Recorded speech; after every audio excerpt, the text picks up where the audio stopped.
This is Al Gray with Cape Pixie Radio, the only nuclear-powered radio station on God's green earth.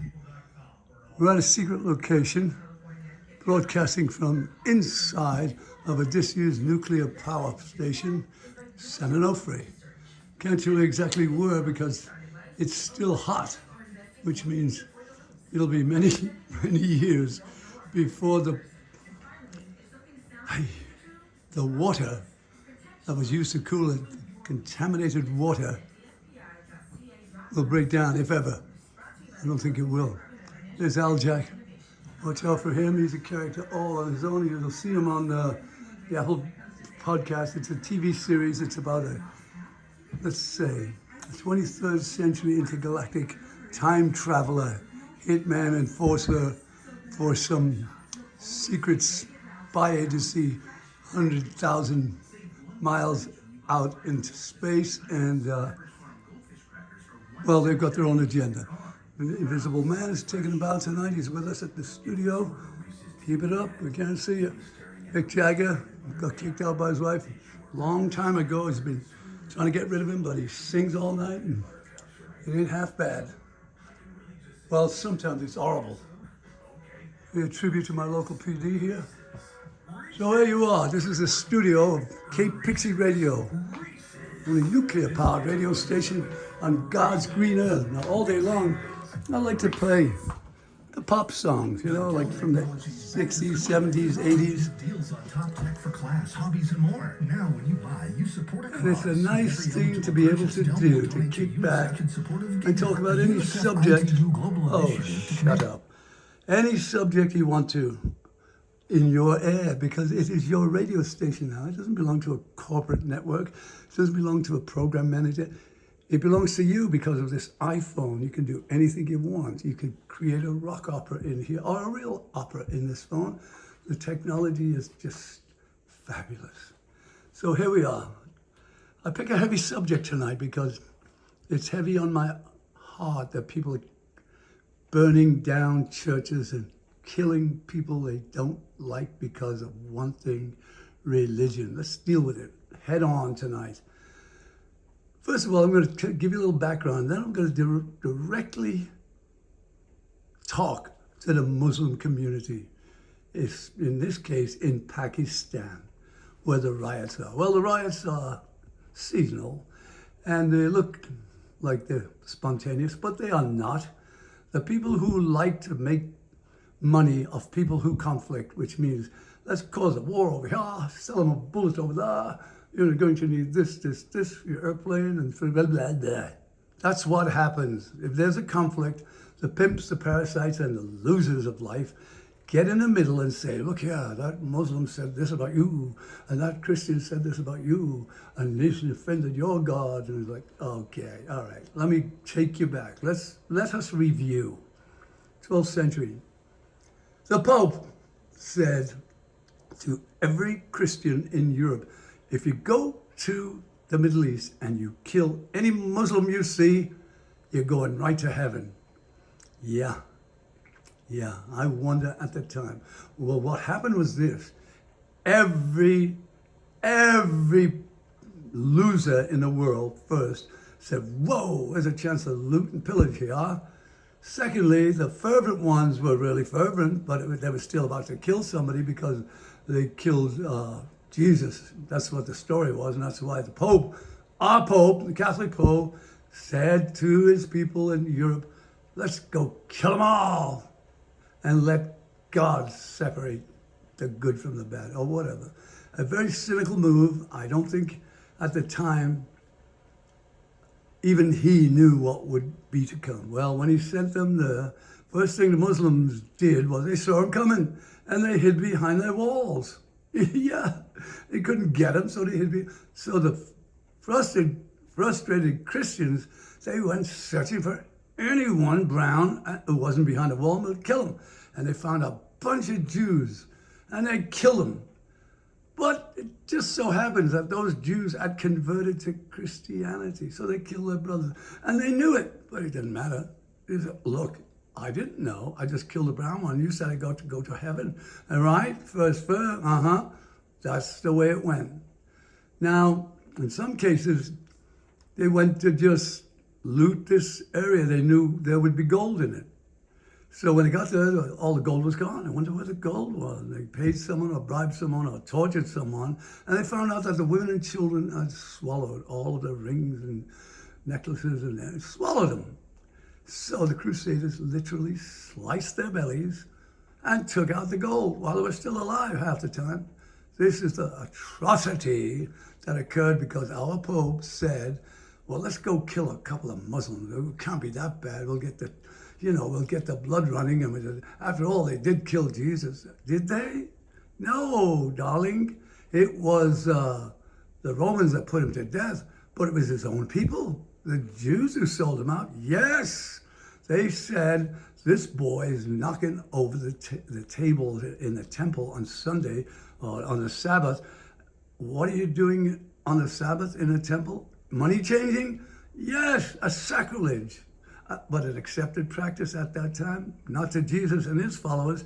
Jesus and his mother were a group so, what shall I say, passionate about their faith that they were as honest as the day long. They didn't believe in blasphemy. They didn't believe in putting money right in the middle of a temple and changing money with everyone else in the world. In fact, it turned into a bazaar. The synagogue was a bazaar. So Jesus went in there one day and he took a whip, according to the story, and whipped them all and knocked over the tables and scattered the money. So they were all scrambling for it. The big fights broke up. And what they don't tell you about that whip is that on the other hand of it, it had a hell of a club. And Jesus took that club to a few of them. I mean, he literally kicked their ass in that temple. So the Jews, the people who were the money changers and the hierarchy of Judaism at the time, under the occupation of the Roman Empire, went to Pontius Pilate and said, look here, this fella is knocking over the tables and we want you to kill him. And Pontius Pilate, even at his trial, said, I find no wrong with this man. He doesn't seem to be doing anything bad. He's just passionate about his faith. And then the Jews said, well, look here. If he keeps doing it on Sunday morning, Sabbath day, and all the money changers get fighting with each other, and we don't know whose money is whose money, as big bitter battles for years later, we're not going to be able to pay the fig. The fig, well, that's the interest. And the Romans charge for everything. When they came, they took over everything. Yes, they brought the aqueduct. Yes, they brought wine. Yes, they brought law and order. Yes, they brought roads. Yes, they did wonderful stuff. But the Jews were still Jews, and the Essenes were still the Essenes, and they will never, the twain shall meet. So the Pharisees sold out. They went with the Romans. They took his coin. They did business under him. They kept it going, and they actually used them as bodyguards of the radicals like Barabbas, who wanted to turn it all down.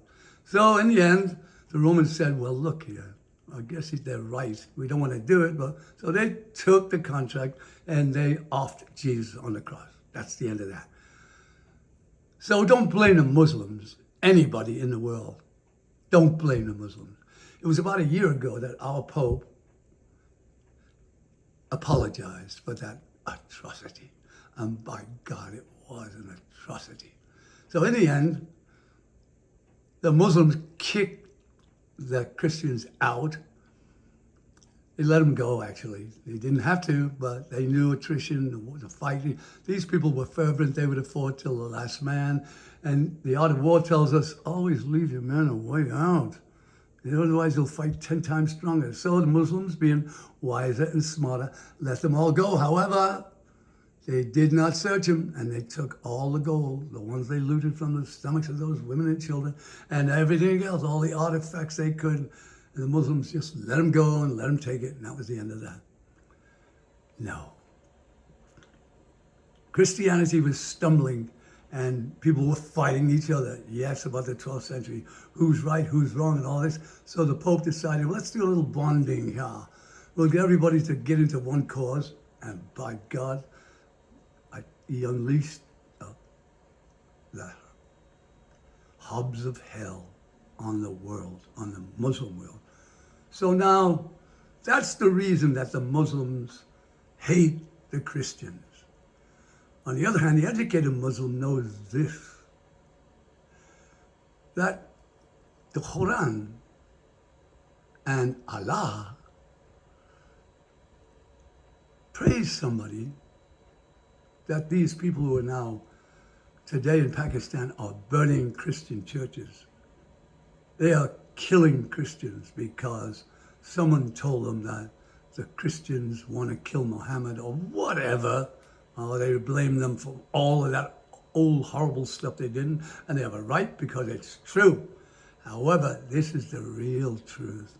I'll get it. I'm directly talking to you, Mr. Muslim, Mrs. Muslim, the ones of you who are not educated, the ones of you that will kill a Christian on sight because you believe in the propaganda that you've been taught.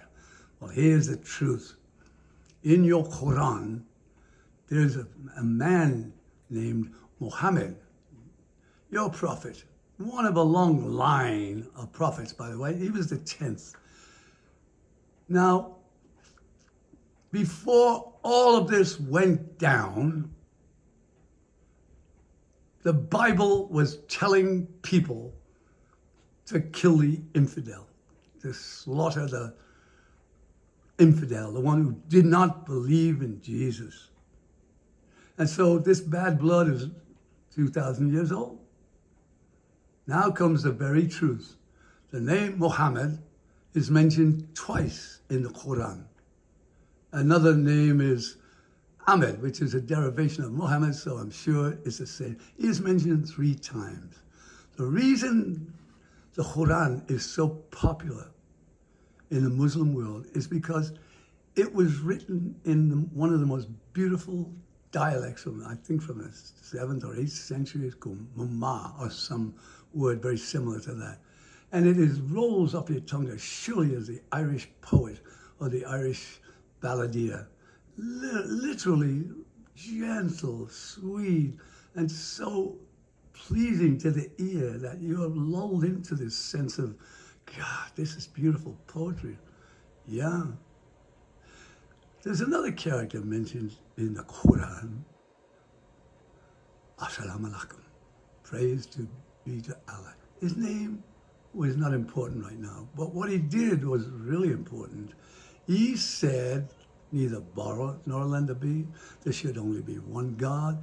Do unto others. All of the tenets that in the Quran about decency to each other, so on and so forth, came from a single man who is mentioned 78 times in your Quran by Allah and by your prophet, revered by the Muslims of that time because of this. He was a Christian, yes. His name was Jesus Christ. They thought of him as a prophet. I'll take that. He said one God. Even they can't say there's more than one God because they believe that. Well, we believe that too. And my dear Muslim brother, my dear Muslim sister, I am your family. You are my family. We are good men and good women together.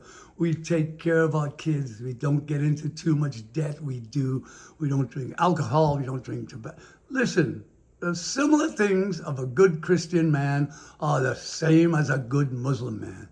So let us not confuse. Let us not say, oh, the Christians are all bad. They were, and some of them still believe. Now, in these days, The Muslims are easily rioted. They are easily stampeded into somebody's insulted someone, so therefore we'll burn all the Christians out and get rid of them forever. Well, you're burning yourself out because I am you and you are me and we are all together, as the song goes. So I say this to you. The next time someone tells you, kill a Christian, and you'll go to, oh, by the way, the parallel is stunning. Because now the radical Muslim says, if you kill a Christian or you kill the infidel, you can have 7 virgins when you get to heaven, or 11 virgins, or whatever. I heard one of the terrorists in Afghanistan once saying, yes, if I kill the infidel, I get whatever I want. Woman, 7 women, all the best food.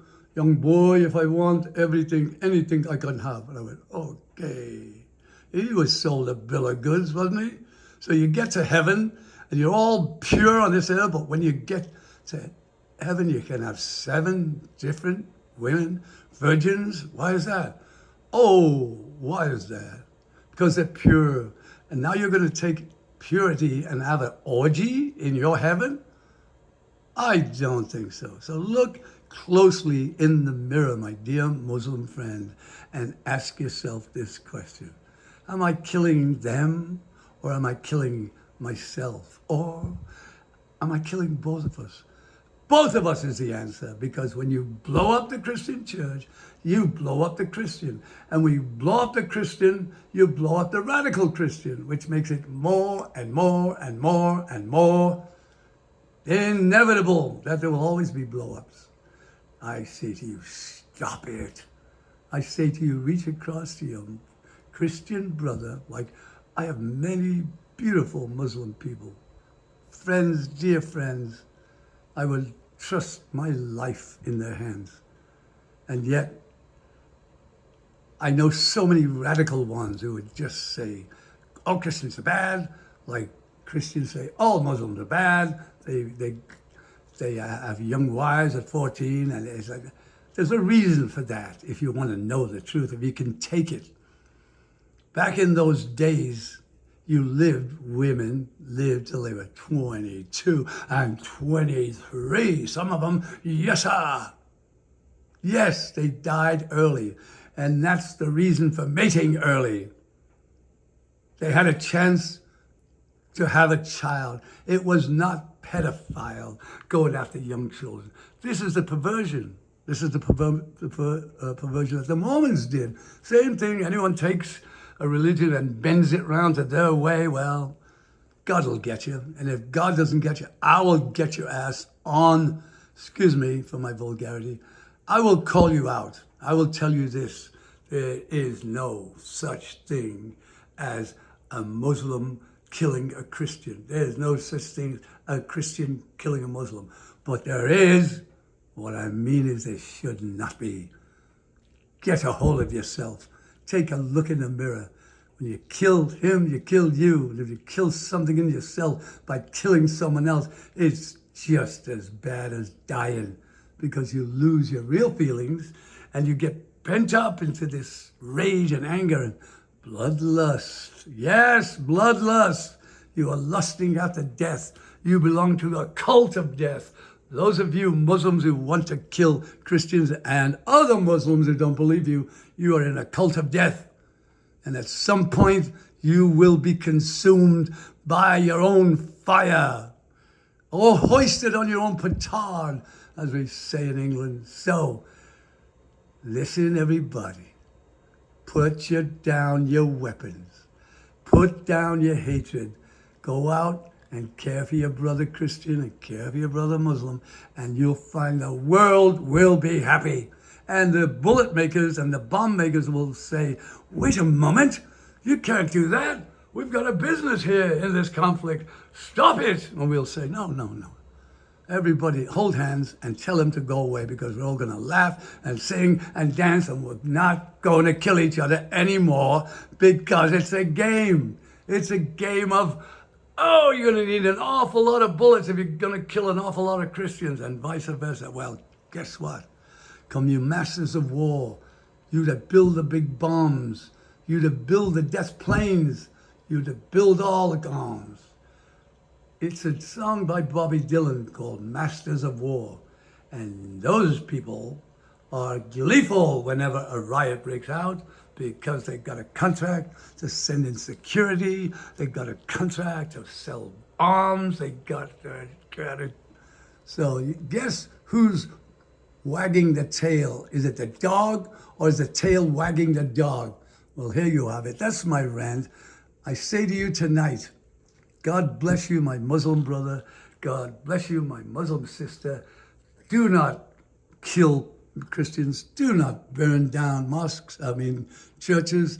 I saw the destruction today. I was ashamed. I have a vested interest. I have an orphanage in Pakistan. Beautiful people struggling with their lives, leaving their children in the street because they got addicted to heroin. We take them in, as many as we can, and we feed them, and we clothe them, and we send them to school, and we plan for their future. They're already, these children I've been working with for 1 year, are all set on a goal. They're all moral. They all look after each other. I see the older boy and the older girl caring for the little young ones. It's just the most... Anyway, I'm going to put some footage of my orphanage up there. And I'm going to tell you once again, come on, everybody. Let's love one another. Try to love one another. Remember that song? Come on, people. Count on your brother. Everybody get together. Try to love one another right now. Right now. Anyway, here I am. It's midnight. I'm broadcasting all over the world on Apple. I'm in my studio, surrounded by the things of delight. I even got a bloody cold beer. Those of you who are offended, Muslim or Christian, that I'm drinking this beer, I am sorry, but I am unadulterated truth. And there you have it. God bless America and all who sail in her. I should end by saying Assalamu alaikum to Allah, who I deeply respect, I think of every day. I pray to Allah as much as I pray to my Father in heaven. I say, Allah, tell your people to let my people go. Stop it. Work with each other. Show everybody in the world that we can do this. We can do something that everybody thinks is impossible. Oh, impossible, eh? Nothing is impossible. Nothing. There's a great phrase in the Middle East. It goes like this. It is written, which means no matter what, it was already written. Whatever happened, happened. And there's a character called Lawrence of Arabia. If you ever saw that movie, he went out into the desert to save one of his servants, his helpers, on a camel, and he found him wandering in the desert, and he got him, he brought him back, and all of the others were waiting for him to come back. And when he came back, the leader said, truly, for some men, nothing is written, because that's what Lawrence of Arabia said. It is not so, you cannot go out there, it is written, his death is already imminent. He turns on him and goes, nothing is written, nothing is written. He went out determined to find that young man. He got him, he brought him home. Died tragically later, but that's another story. We are one. There is but one God on this earth. Take a look around you. Look at your jungle. Look at your plants. Look at your bananas. Look at your apples. Look at all the bounty that your God in heaven left for you. He even made the bitter fruit bitter so you wouldn't eat it. He made the sweet fruit sweet so you would eat it. He left you the knowledge of how to do. He left you alone, and look what you did. Mostly good, but a lot of bad too. Don't forget that. We are not all good. We are part good, and every day we strive to be better. So, if you're thinking of killing my Christian brethren in Pakistan, think this. God will get you. God will get you. One way or the other, your whole pipe dream of getting to heaven because you killed somebody. I laugh at this philosophy. I say this one more time. We are one. We are one. The world is one people. We all suffer. We all stagger under the weight. But there's a great Irish ballad that goes something like this. Don't give up till it's over. Don't give in if you can. The weight on your shoulders will make you a stronger man or a woman. Don't give up till it's over. Don't give in if you can. The weight upon your shoulders will make you a stronger woman, man and woman. Don't give up till it's over. When will you know it's over? When it's over. Al Graham for the Gay Pixie Radio signing off tonight. Thank you very much for tolerating me and not calling the mental health and having them do a welfare check on me, because I'm all right. I'm in my world. God bless America everywhere I look. God bless my friends that I love. God bless some of the people who are so generous that they're embarrassed if you give them a compliment. They just don't want a compliment. They want to see you do some good. And this person I'm thinking about does good when they are sleeping. That's how good they are. Good night, America. It would be remiss if I didn't sing a song before. And I know some of you want me to end this, but I'm not. I'm going to sing a song. Riding on the city of New Orleans, Illinois Central, Monday morning rail, 15 cars and 15 restless riders, 3 conductors and 25 sacks of mail. All along the southbound Odyssey, the train pulls out of Kankakee and rolls along past the houses, farms, and fields. Boxcars filled with old black men. Anyway, it's a beautiful song, but it's about America at a rough time. The people were hungry, and they were starving, but they got through it, and they persevered. Lincoln said to the Indians once, "Endeavor to persevere." Persevere. One of the last verses of a song I wrote called, well, I'll just sing the last verse and you'll know it. Here's a chorus. I heard a baby crying and some children singing. I saw a little boy who could not see. I watched a big man praying. To God I heard him saying, I'm done with life, oh set me free. Oh set me free. When you rent a room from Satan, the floor is always burning, and he has the other set of keys. Your life is all on fire, raging funeral pyre, and up to now you still don't see. You still don't see. You had a wild one last night, you smoked a pipe of bad dreams, and now you're in the burning rain. There's someone bigger watching. All your life he's been there waiting, and all you got to do is call his name. Call his name. I heard a baby crying, saw a sad girl walking, a silver sign read not for me. When she got down to the water, her barbed wire tears were legion, and now she's crying in the sea. She's crying in the sea. And I thank you.